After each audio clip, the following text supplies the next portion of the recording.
PS, Bloco de Esquerda e PCP acusam os partidos da maioria de quererem branquear a verdade com as conclusões da Comissão de Inquérito aos Equipamentos Militares. Os três partidos apresentaram hoje um relatório alternativo que aponta uma série de falhas a este inquérito. Relatório viciado, inquérito inacabado. O título do documento descreve a posição de PS, Bloco e PCP quanto às conclusões da comissão que analisou a compra de equipamentos militares. Os três partidos apresentam um relatório alternativo porque, dizem, o original tenta branquear a verdade. É uma comissão que se destinou, pela força da maioria PSD-CDS, a proteger Durão Barroso e Paulo Portas. Não se retirou qualquer prova ou sequer indício de cometimento de ilegalidades pelos decisores políticos e militares. Mas a oposição insiste em que ficaram perguntas por responder e personalidades por ouvir. Desde logo Paulo Portas numa segunda volta. Mas há também todo o envolvimento do universo do Banco Espírito Santo no negócio dos submarinos. Quando se descobrem novos dados que nos permitem abrir novas portas de investigação, o que a maioria PSD, CDS e PP faz é fechar quanto antes a Comissão Parlamentar de Inquérito. A Assembleia da República não deve ser a lavandaria da República, não deve servir para branquear factos que todos podem documentar. Todos estes programas militares começaram, tiveram desenvolvimento ou acabaram com o governo do Partido Socialista. E a verdade é que os senhores, aquilo que estão a procurar fazer no fim destes trabalhos é branquear aquela que é a vossa responsabilidade nesta matéria. A versão final do relatório da Comissão foi aprovada pela maioria. O relatório sombra da oposição ficará anexo ao documento original como declaração de voto dos três partidos. São meus convidados os deputados Mónica Ferro, do PSD, e José Magalhães, do Partido Socialista. Bem-vindos. Relatório viciado, inquérito inacabado é o título deste documento alternativo. Dr. José Magalhães, um título só por si bastante esclarecedor do conteúdo deste relatório alternativo. Eu diria que, infelizmente, esclarecedor, porque nós queríamos um relatório completo e um inquérito acabado e, francamente, ainda não compreendo a razão pela qual a maioria não aceitou prorrogar por alguns dias. Repare que o debate só está marcado para o dia 17. Algumas inquirições fundamentais para responder a perguntas importantes que toda a gente faz. Repare, quantas vezes, Paulo, é que já falou disto aqui no seu programa? Esta figura, infografia, em que se revela que 5 elementos do grupo BES receberam 1 milhão cada. Não se percebe porquê, nem para quê. Não há famílias reais com direito feudal a uma percentagem de tudo, submarinos, carros, o que quer que seja. E é dever da Assembleia da República pôr os seus instrumentos, o direito a convocar pessoas para falarem verdade sob pena de crime praticado e irresponsabilizável em tribunal, obter documentos e passá-los ao crivo para descobrir o que realmente aconteceu. Neste caso, estava em causa saber, por insistência da maioria parlamentar, que o PS aceitou, não apenas o negócio dos submarinos, mas também da aquisição de helicópteros, de carros de combate, etc. Aceitámos isso porque também não há nenhum inconveniente em se fazer o balanço de como foram feitas essas compras por um Estado que não tem dedicado muitos recursos à defesa e em que, portanto, é muito importante saber se as opções estratégicas estão corretas e para nós nunca esteve em causa, realmente nunca esteve em causa, questionar se a opção estratégica, que foi concertada, aliás, com os FIAs militares, passou ao crivo do Conselho Superior de Defesa Nacional, da Assembleia da República. Exatamente, portanto, era isso que estava em causa. Basicamente, então, alguém foi favorecido ou não? Houve luvas? Houve, sabemos que sim. Quem a recebeu? A justiça alemã condenou 2 elementos da Ferrostal e a própria companhia alemã Ferrostal por corrupção, por terem corrompido entidades, como de resto fazia parte do modelo de negócios até determinado ponto na Alemanha. Então, mas quem não houve corrompidos em Portugal? Houve. O senhor Jürgen Adolf, cônsul honorário português em Munique, recebeu 1,6 milhões. Mas porquê? Que serviço é que prestou? Diz ele, no processo alemão, que foi porque exerceu atividades de promoção dos interesses do seu cliente junto de altos órgãos do Estado e até cita pessoas que na presidência do Conselho de Ministros receberam e gaba-se de ter conseguido, junto do Primeiro-Ministro Durão Barroso, de então vender a ideia de que o submarino alemão era, obviamente, o melhor do mundo e de Marte. Bom, e nós não temos que saber o que aconteceu realmente. E não temos que saber o que A maioria fez mal ao impedir isso. Portanto, obrigou-nos a nós, partidos de oposição, o que de resto foi uma premiere, foi a primeira vez que aconteceu, a fazermos uma espécie de relatório alternativo que não tem, obviamente, a pretensão de ter 400 páginas e de incluir a análise legislativa, tudo aquilo que a sua deputada Mónica Ferro incluiu, e é correto incluir, mas visa chamar a atenção para duas coisas: as contradições do relatório e, por outro lado, as lacunas que não têm nenhuma justificação. Lacunas e contradições. Deputada Mónica Ferro, o relatório é seu. É difícil conseguir, é um facto, conseguir a unanimidade de todos os partidos da oposição com críticas como o branqueamento deste caso. Não. Eu tive em 3 comissões de inquérito nesta legislatura e posso escrever de antemão o discurso da oposição. É sempre esse. O do branqueamento, da seleção seletiva das 3 comissões, sempre. Nunca ouvi a oposição dizer outra coisa que não a que ouvi. O que me surpreende é que, de facto, primeiro, que os 3 partidos da oposição chamem a isto relatório. São 6 páginas, com o PSD e o CDS deram só trabalho esta tarde de estar a trabalhar este documento. Tem 35 erros, falsidades e má-fé apontada, o que vence claramente o papel que o senhor deputado Zé Magalhães me entregou ontem, apontando-me 26 omissões no relatório. Mas a verdade é que eu acho que não se pode chamar relatório a isto, quando o que eu apresentei para a análise é isto. Mas chamam-lhe relatório e apresentaram como relatório. Agora estou eu... Ó, senhor deputado, não me interrompa. O senhor deputado e os outros partidos da oposição, desde sexta-feira de manhã, que não fazem outra coisa a não ser criticar o meu relatório e criticar o meu bom nome. E, portanto, eu gostava de ter pelo menos 2 minutos para me poder explicar, não defender, porque não preciso me defender destas acusações. Este relatório não é um relatório parcial, aliás. Se há alguma coisa que pode ser parcial, é este tipo de afirmações. O senhor deputado Zé Magalhães mostrou aquele esquema. Não mostrou a frase toda. Aliás, nós sabemos, desde março deste ano, um artigo do Expresso, para onde é que foi o dinheiro. A Inês Serra Lopes tem um artigo de 2011 que já diz para onde foi o dinheiro. Portanto, o que aquele esquema ali lhe falta é aquela frase famosa de se dizer o dinheiro foi para nós os 5 e para uma 6ª pessoa. Mas a 6ª pessoa, é dito imediatamente a seguir, não é o ministro.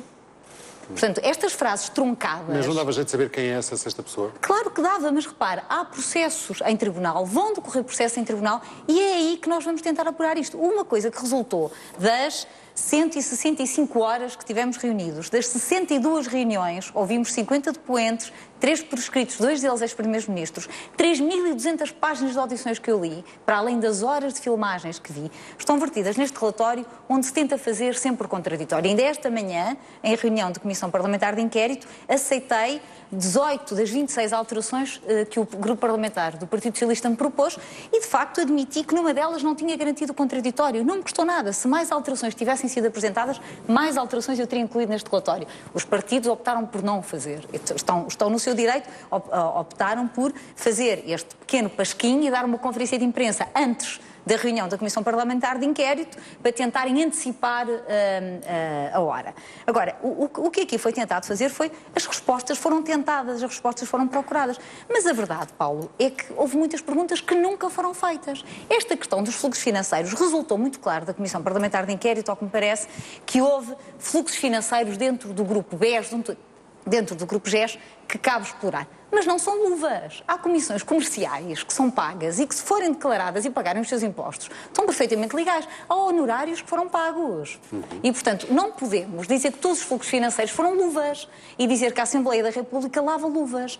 E esse tipo de argumentação com base neste tabloide, nesta notícia de tabloide, inquinou muitas vezes a Comissão. Agora, a que conclusões é que nós chegamos? E eu, de facto, gostava só de citar duas pequenas conclusões, que são as que têm sido mais destacadas. Nós, depois de termos feito, e eu creio que nisto o Sr. Deputado concorda comigo, depois de termos feito o mais exaustivo trabalho que a Assembleia da República algum dia fez sobre esta matéria, embora já haja antecedentes, houve um grupo de trabalho sobre contrapartidas, presidido por um deputado socialista, o deputado Ventura Leite, que o grupo parlamentar do PS na altura votou contra o relatório do seu próprio deputado, mas este é o trabalho mais sistematizado de sempre. Além, de um volume considerável de documentos, temos documentos que foram especificamente produzidos para esta Comissão. Este relatório alternativo fala em uma série de contradições, de indícios de ilegalidade, de dúvidas que não são respondidas e que as contradições, por exemplo, entre Paulo Portas e Durão Barroso, corrija-me se eu estiver errado, se foram ignoradas. Não, o que aqui diz é que os depoimentos de Durão Barroso e de Paulo Portas são contraditados por documentos obtidos pela Comissão. Nunca nos diz quais é que são essas importantes contradições. Eu gostava de saber quais é que elas são para as poder procurar nos documentos. E repare numa coisa, não podemos, e isso está vertido no relatório, embora lhe tenha que confessar com algum custo de reflexão. O cônsul escreve no seu diário, que tem um valor jurídico, que tem o seu diário, o meu diário, que se encontrou com uma série de pessoas e que fez e que promoveu todo o tipo de encontros e de favorecimento de negócios. O ex-primeiro-ministro Durão Barroso diz que nunca esteve com ele. As duas versões são postas no relatório. E eu hoje de manhã fui criticada por ter feito uma seleção acrítica dos depoentes. Ora, se os depoentes foram à Comissão e prestaram aquelas declarações, eu não posso partir do princípio que me estão a mentir. Diga, Dr. José Magalhães. Três coisas. Primeiro, Mónica Ferro, eu vou cultivar aqui o espírito do Sermão da Montanha. Ou seja, não é possível esconder uma cidade no alto de uma colina, porque à noite vê-se a luz. Portanto, não vale a pena esconder os aspectos polémicos do seu trabalho. Não estamos a esconder. E do trabalho da maioria, porque eles estão à vista. São discutidos aqui constantemente e serão discutidos abertamente, porque vivemos numa democracia mediática. Em segundo lugar, a sua deputada não é meiga, francamente, porque diz que isto é um pasquim. Sr. Deputada, isto é um documento respeitável que diz o que é, posição comum dos deputados tal e tal, do PS, do PCP e do Bloco de Esquerda, e é um documento respeitável que nos tempos da lei vai ser publicado conjuntamente. Inacabada ao meu relatório. Até chamei queijo com buracos, Chamou-lhe queijo com buracos. Mas devo dizer, Sra. Deputada, que essas palavras são razoavelmente respeitáveis comparadas com a palavra pasquim. Agora, passemos à questão. Queijo com buracos também não é uma coisa... Não são com caráter elogioso. É uma coisa desagradável, não é? Não é com caráter elogioso. Porque tem pouco queijo e muitos buracos. Neste caso, eu demonstro os buracos. Sra. Deputada, o que os cidadãos pedem de nós, e caramba, temos o dever de lhes dar essas respostas, houve alguém que foi favorecido, os alemães foram favorecidos ou não? Não foram favorecidos. E eu digo, Sra. Deputada, há indícios sólidos de que foram favorecidos. Nada foi provado. Se a Sra. Deputada me impede de ir à Alemanha falar com os procuradores e a seguir dizer não trouxe nada da Alemanha, por favor, faz o mal e a caramunha. Mas parece-te uma diligência razoável. Que esse é outro dos problemas que nós tivemos sempre em cima da mesa, é que, de facto, o Ministério Público não nos enviou nem a sentença alemã, nem o processo que está em curso em Portugal. E, portanto, quando eu digo que nesta Comissão não se conseguiu provar indícios, é exatamente isso que eu quero dizer. Houve indícios, houve suspeições, em certos casos não se conseguiu obter prova adicional, porque indícios temos, porque os deputados proibiram, por isso, a Comissão de agir. E proibiram... Não é um órgão judicial. A Sra. Deputada proibiu deputados de convocarem cidadãos que podiam dar um contributo útil. Proibiram uma nova convocação dos chefes militares, para os quais tínhamos perguntas. Repare, quando começámos não tínhamos um documento, tínhamos que esperar 3 semanas para ter algum acervo de documentos. Depois começámos a estudar e analisar os documentos. Foi a primeira vez que tivemos, e isso é positivo, houve uma atitude de aceitação de recolha de documentação, mas quando chegámos a documentos que simplesmente tinham sumido, desaparecido, designadamente todos os sob o financiamento que envolveu o BES dos submarinos. Curiosamente estavam lá quando o Dr. Paulo Portas era ministro. Quando ele saiu, deixaram de estar. Mas não se sabe, Sra. Deputada, realmente, porque foi anunciado um inquérito que nunca foi feito e a verdade é que os papéis levaram um sumiço. Porque esses papéis revelam, ou indiciam, vou ser cuidadoso, indiciam um favorecimento do consórcio que fazia PES, ninguém que fazia admitiu esse favorecimento, Sr. Deputado, ninguém admitiu esse favorecimento. Terceiro, uma coisa que o Sr. Deputado, enfim, pode fazer o que quiser, mas é como a tal cidade no alto da montanha, vê-se muito à noite. Não se refugia em metáforas, não conseguiu provar isso na Comissão. É uma metáfora bíblica perfeitamente respeitável. Sr. Deputado, e muito interessante. Onde estão os corrompidos? Continua a não ter verdade. Onde estão os corrompidos? Repare, o cônsul de Organaldorf é condenado como corrompido. Disse-nos o Sr. Mullenbeck, um dos corruptores, disse-nos o Sr. Mullenbeck na Comissão que o cônsul tinha sido condenado na presunção de que até operaria como funcionário público português. Isso é-nos dito. Isso é-nos dito. O senhor Mas isso não tem nada a ver. isso. Recebeu 1,6 milhões de euros a troco de quê?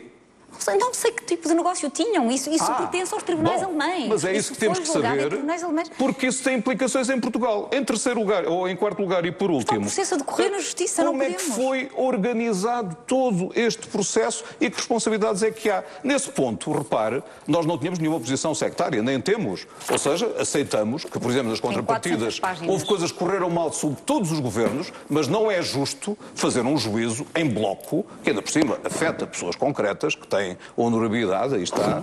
Portanto, devemos ser cirúrgicos e rigorosos e não distribuir chapadas à esquerda e à direita, ou então fazer uma coisa pior, que é o que está no relatório: os nossos eram bons, os vossos eram horríveis. Não fizemos. O que é uma visão dicotómica primária e imprópria. Não fizemos. Qual é a parte boa, Mónica Ferro, disto? É que, felizmente, qualquer tentativa de asfixia é inútil, porque teremos agora o inquérito BES, para onde vamos migrar completamente todas as perguntas sem resposta. Isso é outra das questões muito interessantes.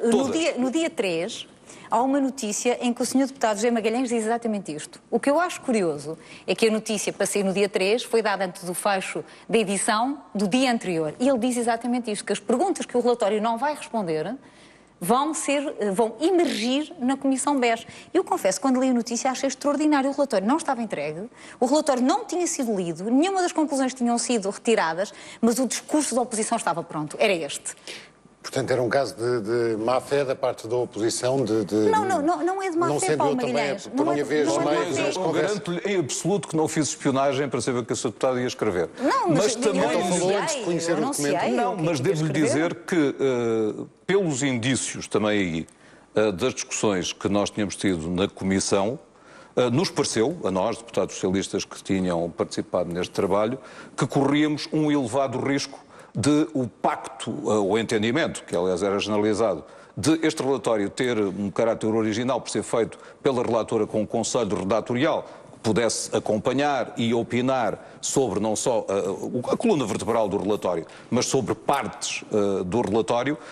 Esse conselho não tinha realmente funcionado e, portanto, eu tinha uma expectativa diminuída em relação ao que ia acontecer. E, portanto, era uma declaração assente numa expectativa, o que é perfeitamente legítimo.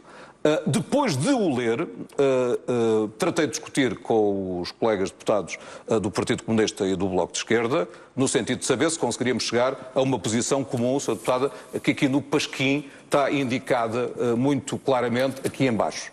Eu tenho aqui tudo corrigido. Relatório viciado, inquérito inacabado é o vosso. Não é o nosso. E é um elogio que me faz. Não é o como nosso. o queijo, é como a tapeçaria. Portanto, eu estou proibida de usar termos menos próprios. Eu já usei a palavra até para desdramatizar. Em relação às audições, há uma. Não é isso que é grave, Sr. Deputado. O que é grave é que não adianta tapar o sol com uma peneira. Não o tapamos, está tudo vertido neste relatório. Este relatório, do ponto de vista metodológico, é um relatório honesto. É um relatório no qual nós nos esforçamos, este nós é plural majestático, confesso, é um relatório no qual eu me esforcei em verter o contraditório, em analisar os programas um a um, contrato de aquisição, contrato de financiamento, contrapartidas, não distribuo críticas à chapada, mas identifico os protagonistas. Eu quando digo que em determinado que houve um secretário de Estado do atual governo que é acusado por uma testemunha de ter pressionado a testemunha na qualidade industrial do Paulo Nunes para entrar num processo de faturas falsas. O seu único ponto de entrada é ele ser secretário de Estado agora. Não foi o que ele fez na altura. Isso é inadmissível. Está-lhe a fazer um processo de intenções a posterior. Quer chamar todos os advogados que participaram em todos os casos? Não, quer chamar aquele porque nenhum outro foi acusado de ter tentado passar faturas falsas. Acerca desta narrativa preparada, Paulo Magalhães, deixe-me só acrescentar uma coisa que eu acho que as pessoas que nos estão a ver não fazem a menor ideia. Eu, enquanto relatora, assisti à esmagadora maioria das audições, como era a minha obrigação. Ouça, estão todos na internet, todos podem ver. Todos. Não fiz uma única pergunta. wordpress.com. Não fiz uma única pergunta. Achei que não devia, usando uma palavra cara a este relatório alternativo, que em muitos países há relatórios sombra, nada me choca em que isso tenha existido. Pronto, então. Não decidi nunca contaminar o debate que estava a haver na Comissão com a minha própria posição, que a tenho. Aliás, ainda hoje tive a oportunidade de dizer a uma jornalista, eu sou uma pessoa profundamente institucionalista e, para mim, a questão das aquisições militares é uma questão que tem que ser tratada com rigor, sem decisões partidárias, porque é disso que nós estamos a falar aqui. Nós estamos aqui a falar de investimentos vultuosos que se fizeram para o Estado português, para garantir a segurança da pátria e a segurança do povo português, para garantir a participação de Portugal em missões humanitárias, em operações de paz que muito prestigiam Portugal e, portanto, estas matérias têm que ser lidadas com espírito patriótico. Com espírito patriótico. Sim, mas não deixamos de fazer todas as perguntas. Não, mas não me peçam que eu sacrifique ao espírito patriótico a verdade sobre luvas em negócios militares. Não deixamos. Não foram luvas. Ó, senhor deputado, lá está a sua generalização. Mas, não pode generalizar. Como é que a senhora deputada Mónica Ferro jura que não foram luvas? Eu digo, não pode generalizar, com senhor base deputado. em quê? Os portugueses que nos estão a ver e as portuguesas que nos estão a ver merecem mais de nós. Tratam-se de fluxos financeiros. Não pode generalizar. Merecem que não chamemos fluxos financeiros a luvas. Chamemos luvas a luvas e fluxos financeiros a outras coisas. Deixe-me só chamar a atenção para uma coisa. Uma coisa que me impressiona neste relatório, e aliás não esperava de si, é que se procura reescrever a história até em relação a um aspecto que é óbvio, para o qual há rastros e vestígios muitos na comunicação social, que é o facto de algumas das opções estratégicas tomadas terem sido polémicas na sua gênese. Por exemplo, a opção submarinista foi discutida intensamente no Parlamento, que aliás, as discussões parlamentares são totalmente desvalorizadas no relatório. Pena. Para já estão todas na internet e podem ser usadas. Não estão. Em segundo lugar, porque esta opção, que envolvia a maior compra militar portuguesa, 1.001 milhões de euros, pagos no ano duro de 2010, portanto, um ano em que se pesava no orçamento fortemente, o Estado, o governo de então, naturalmente, que era da responsabilidade do PS, viu-se de tal forma maniatado pelo contrato celebrado pelos aeroportos que não conseguiu gerir as relações com o fabricante em condições mais favoráveis. Os senhores queriam comprar 4 submarinos, depois desceram para 3, nós descemos para 2. E nós é que endividamos o Estado. Essa narrativa é absolutamente extraordinária. Eu estou a falar do contrato que celebraram. Essa narrativa é extraordinária. Não é. É que os senhores aceitaram cláusulas que implicaram, por exemplo, que pelo facto de não ter havido entrada imediata em vigor do contrato, não podia, tinha que ir ao Tribunal de Contas, o Estado pagou 64 milhões de euros. Não pagou, a seguir compraram um submarino aleijado e sem sobressalentes e o Estado pagou 49 milhões de euros. Isso não é verdade também. A seguir fizeram um negócio com a submarino tem a manutenção... E o Estado pagou mais milhões de euros, senhor Estado, não faça um truncamento da frase. Os submarinos têm a manutenção assegurada no contrato de aquisição. E, portanto, nós podíamos estar aqui a dar toda... 10 milhões, mas já não temos, já não temos mesmo mais tempo e, sobretudo, porque, pelos vistos, este tema vai ser migrado, como dizia o deputado. Quem é o sexto homem ou mulher? Quem é a sexta pessoa? Sim, é preciso saber. Não é membro do governo, isso já sabemos. Mas pode ser alguém que esteja ligado a offshores, a contas inexplicáveis, a enriquecimentos, Oremos. Vamos ficar à espera. Senhores deputados, obrigado por terem aceitado o nosso convite. Boa noite. Obrigada.